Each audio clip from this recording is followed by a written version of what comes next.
Un projecte que tenim ara a l'Arxiu d'Imatge i So és l'Arxiu del Confinament. Quan va començar l'estat d'alarma i el confinament, vam veure que la gent ara tenim la possibilitat de guardar testimoni i record de tot el que ens està passant. I que com a arxiu seria molt interessant que tot això ho poguéssim recollir i conservar.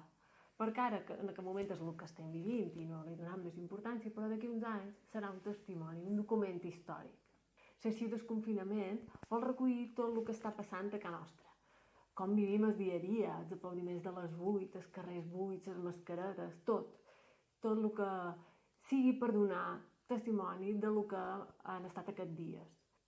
Us animem a ajudar-nos a construir aquesta història nostra, la història del nostre confinament, i fem-nos arribar vídeos i fotos en el nostre correu electrònic.